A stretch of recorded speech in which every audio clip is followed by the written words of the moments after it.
Welcome to মশিউস accounting solution. আসসালামু আলাইকুম প্রিয় শিক্ষার্থীরা, আশা করি তোমরা সবাই ভালোই আছো। আজকে আমরা কার্যপত্র অধ্যায়ের সমন্বয় দাখিলা নিয়ে আজকে আমরা আলোচনা করব। তোমরা সবাই জানো যে কার্যপত্র বা ওয়ার্কশিট তৈরি করার জন্য আমাদেরকে সমন্বয় জাবেদা দাখিলা করতে হয়। আসলে সমন্বয় জাবেদা কী? সমন্বয় শব্দটির অর্থের আগে আমি বলি, সমন্বয় শব্দটির অর্থ মানে হচ্ছে মিলকরণ বা সামঞ্জস্য বিধান করা। সমন্বয় মানে হচ্ছে মিলকরণ বা সামঞ্জস্য বিধান করা। তাহলে আমরা কিসের সাথে মিলকরণ করব, কিসের সাথে আমরা সামঞ্জস্য বিধান করব? সেটা হচ্ছে যে আমরা হিসাবকাল শেষে যে সময় কিনা আর্থিক বিবরণী আমাদেরকে প্রস্তুত করতে হয়, ওই আর্থিক বিবরণী প্রস্তুতের সময় আমাদেরকে দেখতে হয় যে এই পুরো হিসাবকাল জুড়ে কোন কোন লেনদেনগুলো হিসাবভুক্ত করা থেকে বাদ পড়ে গেছে। তো হিসাবকাল শেষে আর্থিক বিবরণী প্রস্তুতের সময় আমরা দেখব যে কোন কোন লেনদেনগুলো হিসাবভুক্ত করা থেকে বাদ পড়ে গেছে, মানে হিসাবভুক্ত করা হয়নি। তো যেই হিসাবগুলো কিনা হিসাবভুক্ত করা হয়নি বা লিপিবদ্ধকরণ থেকে বাদ পড়ে গেছে, সেই অলিপিবদ্ধকৃত বা অহিসাবভুক্ত হিসাবগুলো বা অলিপিবদ্ধকৃত লেনদেনগুলো তাদের সংশ্লিষ্ট হিসাবের সাথে কি করতে হয়? সমন্বয় করতে হয়। আমরা যদি এটা সমন্বয় না করি, তাহলে তো আমাদের তো সঠিক আর্থিক বিবরণী, সঠিক আর্থিক ফলাফল বা সঠিক আর্থিক অবস্থা আমরা নিরূপণ করতে পারবো না। এই সঠিক আর্থিক ফলাফল বা সঠিক আর্থিক অবস্থা নিরূপণ করার জন্যই আমাদেরকে কি করতে হবে যে অহিসাবভুক্ত বা অলিপিবদ্ধকৃত লেনদেনগুলো তাদের সংশ্লিষ্ট হিসাবের সাথে সমন্বয় করতে হবে। আর এই সমন্বয় করার জন্য যে জাবেদা দাখিলা হিসাবকাল শেষে দেওয়া হয়, সেটাই হচ্ছে কি? সমন্বয় জাবেদা দাখিলা। তো আমাদেরকে মনে রাখতে হবে যে কার্যপত্র তৈরি করার জন্য বা আর্থিক বিবরণী তৈরি করার জন্য আমাদেরকে অবশ্যই সমন্বয় দাখিলা দিতে হবে। কার্যপত্র তো হচ্ছে যে হিসাব চক্রের একটা ঐচ্ছিক ধাপ। এটা আমরা তৈরি করলেও কোনো তৈরি করতেও পারি, নাও করতে পারি। বাট তৈরি করলে অনেক সুবিধা, আর না করলেও কোনো অসুবিধা নাই। এবার তৈরি করলে এটার অনেক বেনিফিট আছে। ঠিক আছে, যে কার্যপত্র এমন একটি তালিকা। কার্যপত্রটা কি? কার্যপত্র হচ্ছে এমন একটি তালিকা যেই তালিকায় আমরা একই সাথে রেওয়ামিল থেকে শুরু করে সমন্বয়, তারপরে সমন্বিত রেওয়ামিল, আয় বিবরণী, আর্থিক অবস্থা বিবরণী আমরা শো করতে পারি। এই একটা তালিকা থেকেই আমরা মোটামুটি একটা আইডিয়া পেয়ে যেতে পারি কোনো একটা ব্যবসায় সম্পর্কে। আর এই আর্থিক বিবরণী প্রস্তুতের জন্যই আমাদেরকে কি করতে হবে, বা কার্যপত্র তৈরির আগে আমাদেরকে কি করতে হবে? সমন্বয় জাবেদা দাখিলা করতে হবে। ঠিক আছে, তো সমন্বয় জাবেদা দাখিলাগুলো তাহলে খুবই ইম্পর্ট্যান্ট, কারণ সমন্বয় জাবেদা যদি ভুল হয়ে যায়, তাহলে আমাদের কার্যপত্র তৈরি করা ভুল হয়ে যাবে, আর্থিক বিবরণী তৈরি করা ভুল হয়ে যাবে। এজন্য আমাদেরকে অবশ্যই খুব সতর্কতার সাথে সমন্বয় জাবেদা দাখিলা করতে হবে। তো আজকে আমি তোমাদেরকে এখানে এই ভিডিওতে কিছু সমন্বয় জাবেদা দাখিলা নিয়ে আলোচনা করব। মোটামুটি আমি তোমাদেরকে দুইটা ভিডিওর মাধ্যমে সমন্বয় জাবেদা দাখিলা, 2টা বা 3টা ভিডিওর মাধ্যমে সমন্বয় জাবেদা দাখিলাগুলো তোমাদেরকে আমি শেষ করব। আমি আমার এইখানে শিটার মধ্যে টোটাল জাবেদা দাখিলা আছে হচ্ছে তোমার সমন্বয় জাবেদা দাখিলা 15টা। এই 15টা সমন্বয় জাবেদা দাখিলা যদি ভালোভাবে আয়ত্ত করতে পারি, তাহলে আই থিঙ্ক এটা আমাদের জন্য অনেক কাজে দিবে এবং এখান থেকে এই পরীক্ষায় কমন পড়ে যাবে ইনশাল্লাহ। তো প্রথম আমাদেরকে এখানে মনে রাখতে হবে, এটা আমরা শুরু করি তাহলে। প্রথমে আমাদের এখানে মনে রাখতে হবে যে অগ্রিম ব্যয় মানে কি? অগ্রিম ব্যয় মানে হচ্ছে সম্পদ। অগ্রিম ব্যয় মানে সম্পদ, আর অগ্রিম আয় বা অনুপার্জিত আয় মানে হচ্ছে দায়। আচ্ছা, অগ্রিম ব্যয় মানে কি? যেমন আমি যদি ধরো আমার প্রতিষ্ঠানের স্টাফদেরকে যদি অগ্রিম বেতন, কয়েক মাসের বেতন একসাথে অ্যাডভান্স যদি দিয়ে দেই, আমি যদি আমার বাড়ির মালিককে যদি অগ্রিম বাড়ি ভাড়া দিয়ে দেই, ঠিক আছে, ধরো ভাড়া কয়েক মাসের অ্যাডভান্স দিয়ে দিলাম, বা বিমা কোম্পানিকে বিমা সালামি কয়েক মাসের অ্যাডভান্স দিয়ে দিলাম, বাড়ির মালিককে বাড়ি ভাড়া কয়েক মাসের অ্যাডভান্স দিয়ে দিলাম, আমি আমার প্রতিষ্ঠানের স্টাফদেরকে কয়েক মাসের বেতন অ্যাডভান্স দিয়ে দিলাম, এটা হচ্ছে অগ্রিম ব্যয় এবং সেটা আমার জন্য সম্পদ হবে। আর অগ্রিম আয় মানে কি? অগ্রিম আয়ের আরেক নাম অনুপার্জিত আয়। অর্থাৎ যেটা এখন আমার জন্য উপার্জন হয়নি, সেটা কি? সেটা হচ্ছে আমি যদি কাউকে সেবা দেওয়ার আগেই তার কাছ থেকে অ্যাডভান্স টাকা নিয়ে ফেলি, অর্থাৎ আমি কাউকে সার্ভিস দেওয়ার আগেই তার কাছ থেকে যদি অ্যাডভান্স টাকা নিয়ে ফেলি, তাহলে সেটাকেই বলা হয় অগ্রিম আয় বা অনুপার্জিত আয়। সেটা আমার জন্য হচ্ছে দায়। মানে অগ্রিম ব্যয় মানে সম্পদ, আর অগ্রিম আয় মানে দায়। আরেকটা জিনিস দেখো এখানে আছে যে বকেয়া ব্যয়। বকেয়া ব্যয় মানে কি? বকেয়া ব্যয় মানে হচ্ছে যে ধরো আমি আমার বাড়ি মালিককে এখনও কয়েক মাসের মানে বাড়ি ভাড়া দিতে পারি নাই, আমি আমার স্টাফদেরকে কয়েক মাসের বেতন এখনও দিতে পারি নাই, ঠিক আছে, অথবা আমি বিমা সালামি দিতে পারি নাই, মজুরি দিতে পারি নাই, ঠিক আছে, অর্থাৎ দিতে হবে। বাড়ি মালিককে বাড়ি ভাড়া দিতে পারি নাই বাট দিতে হবে, স্টাফদেরকে বেতন দিতে পারি নাই বাট দিতে হবে, এটা কিন্তু আমার জন্য দায়। অর্থাৎ বকেয়া ব্যয় মানে হচ্ছে আমি এখনও দেই নাই, দিতে হবে, এটা আমার জন্য দায়। আর বকেয়া আয় মানে হচ্ছে সম্পদ। বকেয়া আয় কি? যে আমি ধরো সেবা দিয়েছি, এখনও টাকা পাই নাই বাট পাবো। আমি ধরো পণ্য বিক্রয় করছি, এখনও টাকা পাই নাই বাট পাবো, এটা হচ্ছে আমার জন্য সম্পদ। এই চারটা জিনিস আমাদেরকে অবশ্যই এবং অবশ্যই খুব ভালো করে খেয়াল রাখতে হবে যে অগ্রিম ব্যয় মানে সম্পদ, অগ্রিম আয় বা অনুপার্জিত আয় মানে হচ্ছে দায়, বকেয়া ব্যয় মানে হচ্ছে দায়, আর বকেয়া আয় মানে হচ্ছে সম্পদ। তোমাদেরকে ভালো করে খেয়াল রাখতে হবে যে ধরো প্রথম আমি এখানে যেই সমন্বয় জাবেদাটা আমরা এখানে মানে দিয়েছি সেটা হচ্ছে যে অগ্রিম ভাড়া প্রদান। অগ্রিম ভাড়া দিয়েছি 30,000 টাকা, অগ্রিম ভাড়া দিয়েছি 30,000 টাকা। এটাকে আমি আরেকটু ইয়েভাবে বলতে গেলে যদি তোমাদের মনে রাখার জন্য বলতে পারি, সেটা হচ্ছে যে ধরো এই যে আমি এখানে লিখেছিলাম যে রেওয়া মিলে কোনো হিসাব যদি খরচ হিসেবে রেকর্ড থাকে, এটা জাস্ট মনে রাখার জন্য একটা টেকনিক, যে রেওয়া মিলে কোনো হিসাব যদি খরচ হিসেবে রেকর্ড থাকে তাহলে সম্পদের জাবেদা দিতে হবে। অর্থাৎ আমরা সমন্বয় জাবেদাটা দিব হচ্ছে সম্পদের। রেওয়া মিলে কোনো হিসাব যদি খরচ হিসেবে রেকর্ড থাকে তাহলে কিসের জাবেদা দিতে হবে? সম্পদের জাবেদা দিতে হবে। যেমন আমাদের রেওয়া মিলের ভিতরে যদি বলা থাকে এরকম, আমি তোমাদেরকে এখানে একটু দেখাচ্ছি, যেটা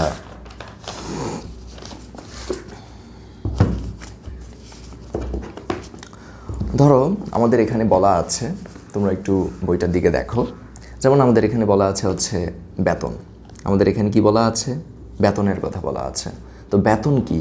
আমার জন্য একটা ব্যয়বাচক হিসাব। তো রেওয়া মিলে কোনো হিসাব যদি এরকম ব্যয় বা খরচ হিসাবে যদি রেকর্ড থাকে তাহলে মনে রাখতে হবে যে আমাদেরকে সম্পদের জাবেদা দিতে হবে। এবার আমরা দেখি যে এটা সমন্বয়ে কী বলা আছে। সমন্বয়ে বলা আছে অগ্রিম বেতন প্রদত্ত হয়েছে। অগ্রিম বেতন প্রদত্ত হয়েছে 10,000 টাকা। তার মানে মনে রাখতে হবে আমাদের এই যে এখানে অন্যান্য তথ্যাবলীতে যতগুলো এরকম সমন্বয় থাকবে প্রত্যেকটার জন্য একটা করে সমন্বয় জাবেদা দিতে হবে, ঠিক আছে?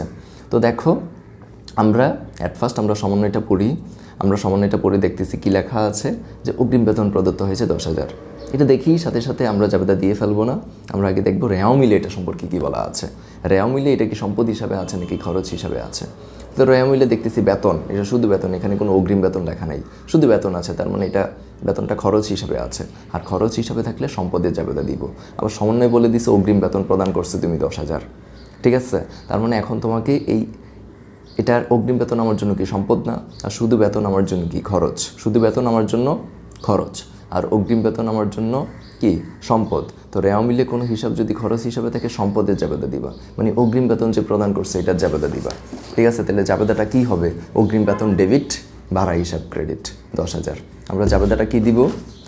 আমরা জাবেদাটা দিব হচ্ছে যে অগ্রিম বেতন হিসাব ডেবিট 10,000 আর বেতন হিসাব ক্রেডিট 10,000। এভাবে আমাকে জাবেদা দিতে হবে যে অগ্রিম বেতনকে আমরা ডেবিট করব, বেতন হিসাবকে ক্রেডিট করব, ঠিক আছে? আমরা কিসের জাবেদা দিলাম? সম্পদের জাবেদা দিলাম। রেওয়া মিলে কোনো হিসাব যদি খরচ হিসাবে রেকর্ড থাকে তাহলে সম্পদের জাবেদা দিতে হবে। এই যে অগ্রিম বেতন প্রদান করছো 10,000, তাহলে অগ্রিম বেতন আমার জন্য একটা সম্পদ, এটাকে আমরা আগে ডেবিট করব।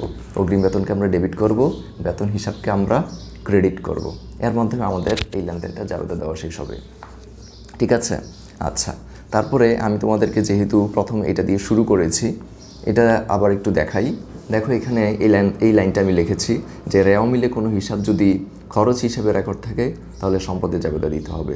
ধরো রেওয়া মিলের ভিতরে বলা আছে সাপ্লাইজ খরচ 15,000 টাকা। সাপ্লাইজ কি? সাপ্লাইজটা কি? সেটা হচ্ছে যে আমরা অফিসে মণিহারি ইউজ করি, কাগজ, কলম, পেন্সিল, ঠিক আছে? এগুলো হচ্ছে কি মণিহারি। আবার অফিসে আমরা অফিস সরঞ্জাম ইউজ করি, কম্পিউটার, প্রিন্টার, টাইপরাইটার।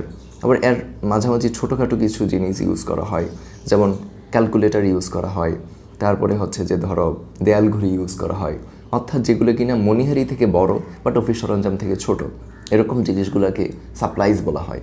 ঠিক আছে, তো শুধু সাপ্লাইজ যদি থাকে এটা সম্পদ হবে, আর যদি সাপ্লাইজ খরচ থাকে তাহলে তো খরচ।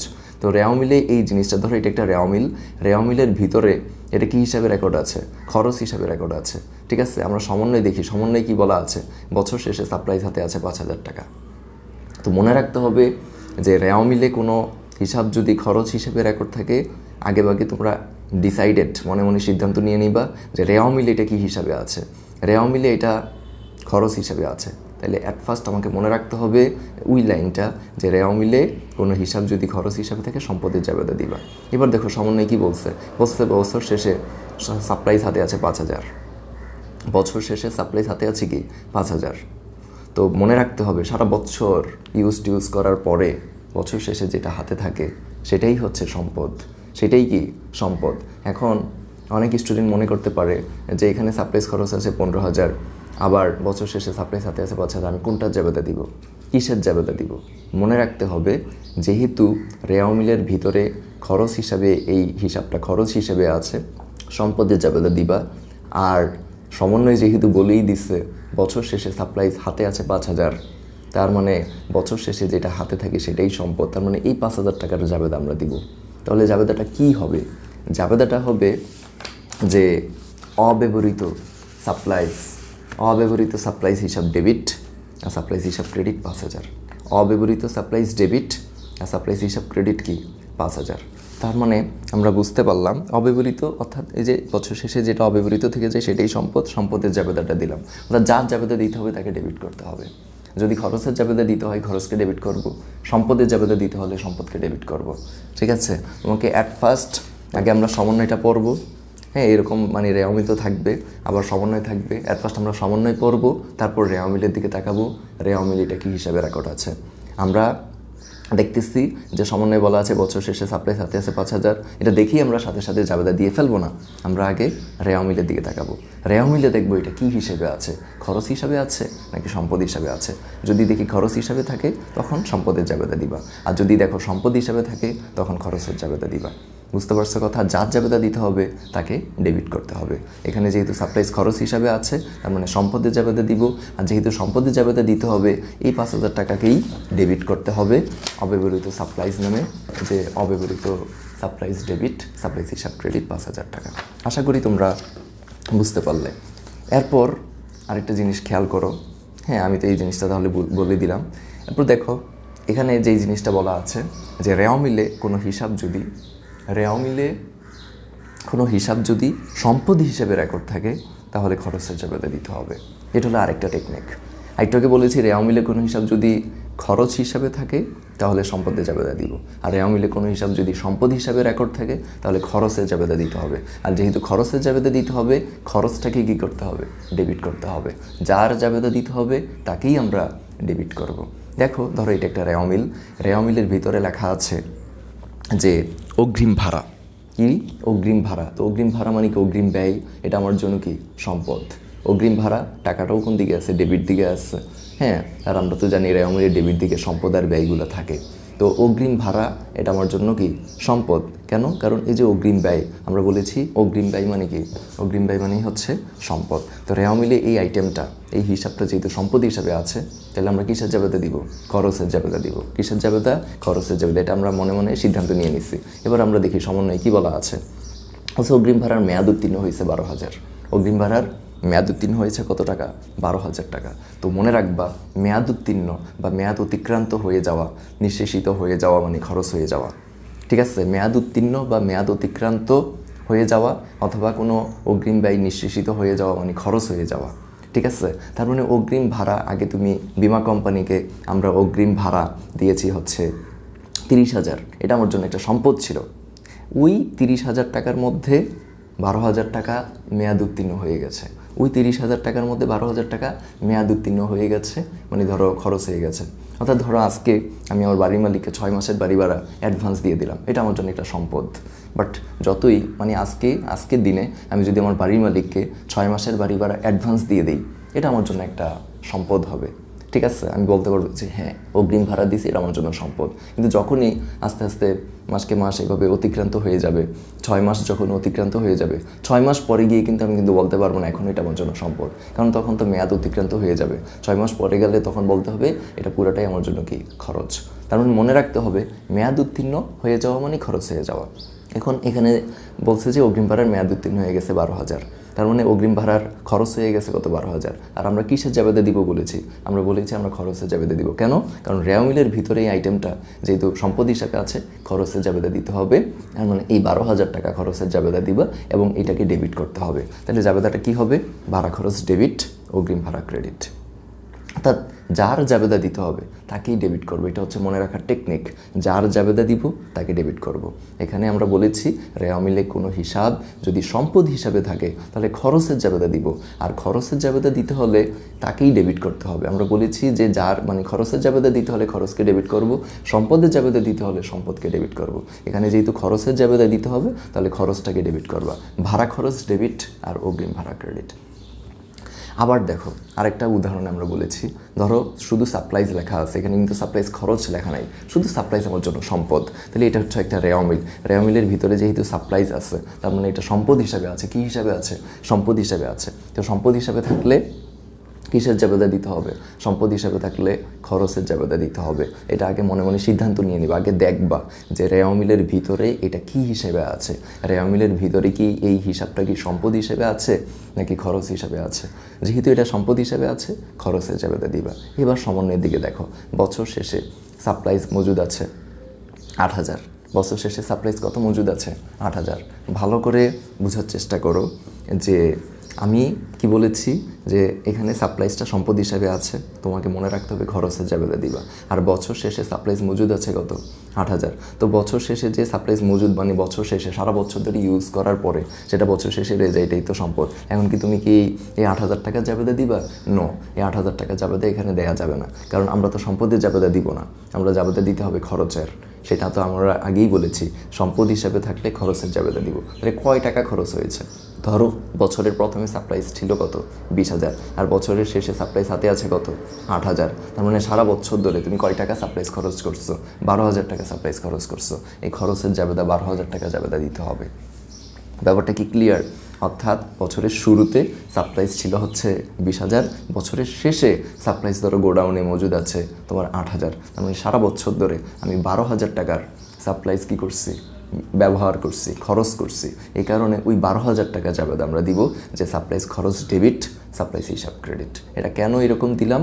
কারণ রেওয়া মিলের ভিতরে এই হিসাবটা সম্পদ হিসাবে রেকর্ড ছিল বলে আমাকে যেহেতু বললামই যে সম্পদ হিসাবে থাকলে খরচের জাবেদা দিব, এখন খরচটা কত সেটাকে বের করতে হবে।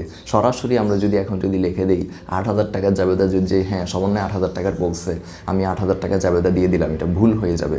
আমাকে মনে রাখতে হবে এই রুলসটা যে রেওয়া মিলে কোনো হিসাব যদি সম্পদ হিসেবে থাকে খরচের জাবেদা দিব, আর খরচ হিসেবে থাকলে সম্পদের জাবেদা দিব। সাপ্লাইজ, শুধু সাপ্লাইজ এটা আমার জন্য সম্পদ, সম্পদ হিসাবে থাকার কারণে খরচ জাবেদা দিতে হবে। আগে খুঁজে বের করতে হবে কয় টাকা খরচ হয়েছে। বছরের প্রথমে সাপ্লাইজ ছিল 20, বছরের শেষে সাপ্লাইজ হাতে আছে 8,000, তার মানে 12,000 টাকা খরচ হয়েছে, এই জন্য 12,000 টাকা খরচের জাবেদা দিব। সাপ্লাইজ খরচ ডেবিট, সাপ্লাইজ হিসাব ক্রেডিট। আর ওইটা কি বলেছি, রেওয়া মিলে কোনো হিসাব যদি খরচ হিসাবে থাকে সম্পদের জাবেদা দিতে হবে। এখানে যেহেতু কি সাপ্লাইজ খরচ নামে আছে, এখানে কিন্তু শুধু সাপ্লাইজ নামে নাই, খরচ নামে আছে। সাপ্লাইজ খরচ, যেহেতু খরচ নামে আছে, খরচ হিসাবে রেকর্ড আছে, এজন্য সম্পদের জাবেদা দিতে হবে। কিসের জাবেদা? সম্পদের জাবেদা। তো বছর শেষে সাপ্লাইজ হাতে আছে 5,000, বছর শেষে যেটা হাতে থাকে মজুদ থাকে এটাই তো সম্পদ। তার মানে এখানে তুমি 5,000 টাকার জাবেদা দিবা। কি লিখবা? অব্যবহৃত সাপ্লাইজ ডেবিট আর সাপ্লাইজ হিসাব ক্রেডিট। আশা করি তোমরা জিনিসটা বুঝতে পেরেছো। এই দুইটা লেনদেন, যে সম্পদ হিসাবে রেকর্ড থাকলে খরচের জাবেদা, খরচ হিসাবে রেকর্ড থাকলে সম্পদের জাবেদা, ঠিক আছে, এগুলো কিন্তু খুব বেশি আসে। হ্যাঁ, আমরা আশা করি আজকে এইগুলো আমরা ক্লিয়ার হয়ে গেলাম। এরপর দেখো মানে খুবই কমন একটা জাবেদা, সেটা হচ্ছে এবং খুবই সহজ, সেটা হচ্ছে যে বলে যে আসবাবপত্রের উপর অবচয় ধার্য করা হয়েছে 10,000, বা আসবাবপত্রের উপর অবচয় ধার্য করতে হবে এত %, ঠিক আছে। তো এটা জাবেদাটা মোস্ট কমন, অলওয়েজ সেম। যে কোনো স্থায়ী সম্পদের উপর যদি অবচয় ধার্য করতে বলে আমরা অবচয় হিসাবকে ডেবিট করব, আমরা অবচয় হিসাবকে ডেবিট করব আর পুঞ্জীভূত অবচয় বা অবচয় সঞ্চিতিকে আমরা ক্রেডিট করব। পুঞ্জীভূত অবচয় মানেই অবচয় সঞ্চিতি। সেক্ষেত্রে এটা কিভাবে বের করা হবে? ধরো আমাদের এখানে এই বলে দিয়েছে, এই যে দেখো, যেমন এখানে যন্ত্রপাতি আছে 10,000 টাকা, যন্ত্রপাতি কত আছে 10,000, এখানে বলছে যন্ত্রপাতির উপর 10% অবচয় ধার্য করতে হবে। তাহলে তুমি এই 10,000 টাকার 10% করে ফেলবা, অর্থাৎ যত পার্সেন্ট বলবে আমরা ওই স্থায়ী সম্পদ যেটার উপর অবচয় ধার্য করতে বলবে, যেমন এখানে বলতেছে যন্ত্রপাতির উপর অবচয় ধার্য করতে 10%, তো যন্ত্রপাতি 10,000 টাকা 10% হবে 1,000। তো আমরা জাবেদা দিয়ে দিব যে অবচয় খরচ ডেবিট, অবচয় হিসাব ডেবিট আর অবচয় সঞ্চিতি বা পুঞ্জীভূত অবচয় ক্রেডিট। রেওয়া মিলের ভিতরে যদি দেখি অবচয় সঞ্চিতি নামে আছে, তো জাবেদার মধ্যেও আমরা অবচয় সঞ্চিতি শব্দটা ইউজ করব। আর রেওয়া মিলের ভিতরে যদি কিনা দেখি পুঞ্জীভূত অবচয় নামে আছে, তো জাবেদা দেওয়ার সময় আমরা পুঞ্জীভূত অবচয় শব্দটা ইউজ করব। আমরা দেখব রেওয়া মিলের ভিতরে কোন শব্দটা ইউজ করছে, পুঞ্জীভূত অবচয় লেখছে নাকি অবচয় সঞ্চিতি লেখছে। তো যেটা লেখা থাকবে জাবেদার মধ্যেও সেই শব্দ ইউজ করবো। অনেক সময় আবার রেওয়া মিলের ভিতরে অবচয় সঞ্চিতি বা পুঞ্জীভূত অবচয় থাকে না, সেক্ষেত্রে এটা তোমাদের ইচ্ছা, তোমরা যদি পুঞ্জীভূত অবচয় নামে লিখো সেটাও রাইট হবে, অবচয় সঞ্চিতি নামে লিখলে সেটাও রাইট হবে। বাট যদি রেওয়া মিলের ভিতরে এরকম কোনো ওয়ার্ড যদি দেওয়া থাকে, তাহলে আমরা জাবেদার মধ্যে সেই ওয়ার্ডটা লিখব। যে কোনো স্থায়ী সম্পদের উপর অবচয় ধার্য করতে বললে জাবেদা হবে এইটাই, যে অবচয় খরচ হিসাবকে ডেবিট করব আর পুঞ্জীভূত অবচয় বা অবচয় সঞ্চিতি হিসাবকে ক্রেডিট করব।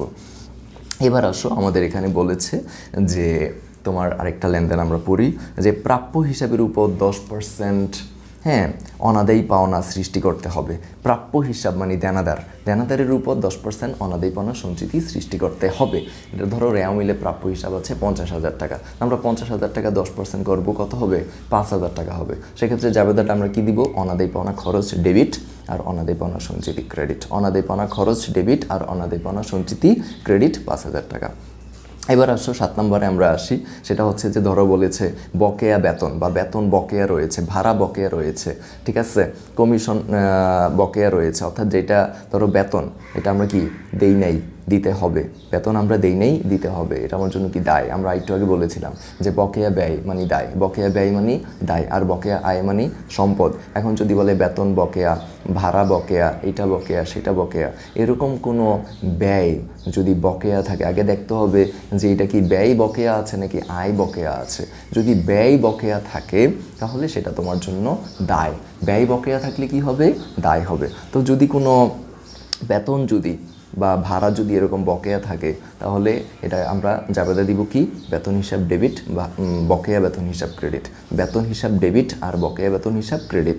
বেতন যেহেতু আমাদের জন্য একটা ব্যয় যেহেতু বৃদ্ধি পেয়েছে, যদি আমরা টাকা এখনও দেই নেই, দিতে হবে, ঠিক আছে। তার মানে এটা মনে রাখতে হবে যে ধরো আমরা যদি পণ্য ক্রয় করি, এটা নগদে ক্রয় করি আর বাকিতে ক্রয় করি, যেভাবেই ক্রয় করি, এটা কিন্তু আমার জন্য ব্যয় হয়ে যাবে, ঠিক আছে। প্রত্যেক মাসে আমার বেতন দিতে হয়, এখন ধরো কোনো মাসের বেতন দেই নেই, তারপরও এটাকে ব্যয় হিসেবে লিখে ফেলতে হবে।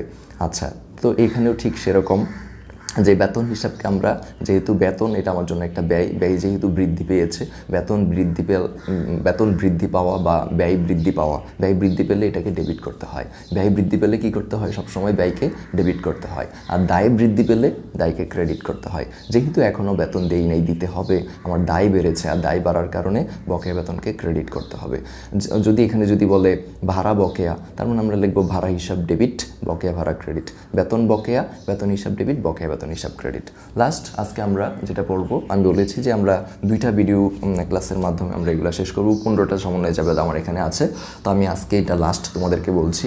ভালো করে খেয়াল করে, এখানে যেটা বলেছে যে সেবা প্রদান করা হয়েছে 15,000 টাকা, কিন্তু এখনও বিল করা হয়নি বা বাকিতে সেবা প্রদান 15,000 টাকা। অর্থাৎ এই লাইনটা মানে দুইভাবে আসতে পারে। হয়তোবা বলতে পারে যে সেবা প্রদান করা হয়েছে কিন্তু এখনও বিল করা হয়নি, অথবা বলতে পারে বাকিতে সেবা প্রদান। এটার মানে হচ্ছে যে কি, মানে সেবা দিছি বাট এখনও টাকা পাই নাই, পাবো, ঠিক আছে। এটা আমার জন্য কি একটা বকেয়া আয়। আর একটু আগে আমরা বলেছিলাম বকেয়া আয় মানে সম্পদ, মানে যখন তুমি ধরো বাকিতে পণ্য বিক্রয় করবে, যেমন এখানে আছে যে বাকিতে পণ্য বিক্রয় করা হয়েছে কিন্তু এখনও হিসাবভুক্ত হয়নি, মানে বাকিতে আমরা পণ্য বিক্রয় করছি, আমরা বাকিতে সেবা দিছি, তার মানে কি এখনও টাকা পাইনি, পাবো, এটা আমার জন্য একটা বকেয়া আয়। আর বকেয়া আয় আমার জন্য কি সম্পদ, ঠিক আছে। তো সেক্ষেত্রে আমরা যদি বাকিতে যদি সেবা দেই, টাকা যদি এখনও না পাই, তো জাবেদা কি দিব? যে প্রাপ্য হিসাব ডেবিট, সেবা আয় ক্রেডিট। ঠিক আছে, অর্থাৎ যার কাছে টাকা পাবো তাকে বলা হয় দেনাদার বা প্রাপ্য হিসাব। তো যতক্ষণ পর্যন্ত আমি টাকা না পাবো ততক্ষণ পর্যন্ত আমার প্রাপ্য হিসাব বা দেনাদার এটা বৃদ্ধি অবস্থায় থাকবে। আর দেনাদার বৃদ্ধি বা প্রাপ্য হিসাব বৃদ্ধি মানে কি, সম্পদ বৃদ্ধি। আর সম্পদ বৃদ্ধি পেলে সম্পদকে কী করতে হয়, ডেবিট করতে হয়। সম্পদ হ্রাস পেলে সম্পদকে ক্রেডিট করতে হয়, আর সম্পদ বৃদ্ধি পেলে সম্পদকে ডেবিট করতে হয়। তো যেহেতু আমি বাকিতে একজনকে সেবা দিছি বা বাকিতে কারো কাছে আমরা পণ্য বিক্রয় করছি, ঠিক আছে, তার মানে আমাদের দেনাদার বা প্রাপ্য হিসাব সৃষ্টি হয়েছে, দেনাদার বা প্রাপ্য হিসাব বেড়েছে। তো দেনাদার বা প্রাপ্য হিসাব বাড়া মানে সম্পদ বাড়া, এজন্য সম্পদ বাড়ার কারণে এটাকে ডেবিট করব। আর আমার যদি আমি এখনও টাকা পাই নাই, সেবা তো দিয়ে দিছি, সেবা দিলেই আমার জন্য আয় হয়ে যাবে, বিক্রয় করলেই এটা আমার জন্য আয় হয়ে যাবে। আর আয় বৃদ্ধি পেলে আয়কে ক্রেডিট করতে হয়, আয় বৃদ্ধি পেলে আয়কে কী করতে হয়, ক্রেডিট করতে হয়। এজন্য আমরা এখানে সম্পদ বৃদ্ধি পাওয়ার কারণে প্রাপ্য হিসাবকে ডেবিট করব, আয় বৃদ্ধি পাওয়ার কারণে সেবা আয়কে ক্রেডিট করব। তাহলে জাবেদাটা কী হবে, প্রাপ্য হিসাব ডেবিট, সেবা আয় ক্রেডিট। আবার ধরো বাকিতে 20,000 টাকার পণ্য বিক্রয় করা হয়েছে কিন্তু হিসাবভুক্ত করা হয়নি। বাকিতে পণ্য বিক্রয় করছো, তুমি পণ্য নগদে বিক্রয় করো আর বাকিতে বিক্রয় করো, যেভাবেই বিক্রয় করো, বিক্রয় করলেই আয়, আর আয় বৃদ্ধি পেলে আয়কে ক্রেডিট করবো। এই জন্য বিক্রয় হিসাবকে ক্রেডিট করব। আর এখনও যেহেতু টাকা পাইনি, পাবো, আমার প্রাপ্য হিসাব বা দেনাদার সৃষ্টি হয়েছে, আমার সম্পদ বেড়েছে, এজন্য আমরা প্রাপ্য হিসাবকে ডেবিট করব। তার মানে আজকে আমাদের একটু পর্যন্তই থাকলো যে আমরা যদি বাকিতে যদি সেবা দেই, তাহলে বাকিতে যদি পণ্য বিক্রয় করি, অলওয়েজ প্রাপ্য হিসাবকে ডেবিট করব। আর সেবার ক্ষেত্রে সেবা আয় ক্রেডিট হবে, পণ্য বিক্রয়ের ক্ষেত্রে বিক্রয় হিসাব ক্রেডিট হবে। আশা করি তোমরা বুঝতে পেরেছো। মোস্ট ইম্পর্ট্যান্ট 9টা জাবেদা আজকে আমরা আলোচনা করলাম। আমাদের আরও 6টা জাবেদা বাকি। নেক্সট ভিডিওতে আমরা 6টা জাবেদা নিয়ে আলোচনা করব। তোমরা কমেন্ট বক্সে জানাবে যে তোমাদের কেমন লেগেছে, ঠিক আছে, তোমাদের মানে অপিনিয়ন আমার মানে আমি জানতে চাই যে আসলে তোমাদের কেমন লাগলো। আশা করি তোমরা সবাই বুঝতে পেরেছো। যদি কোনো কিছু না বুঝে থাকো সেটা আমাকে কমেন্ট বক্সে জানাবে। তো আজকে এ পর্যন্তই, সবার জন্য শুভকামনা রইল। আল্লাহ হাফেজ, আসসালামু আলাইকুম রহমতুল্লাহ।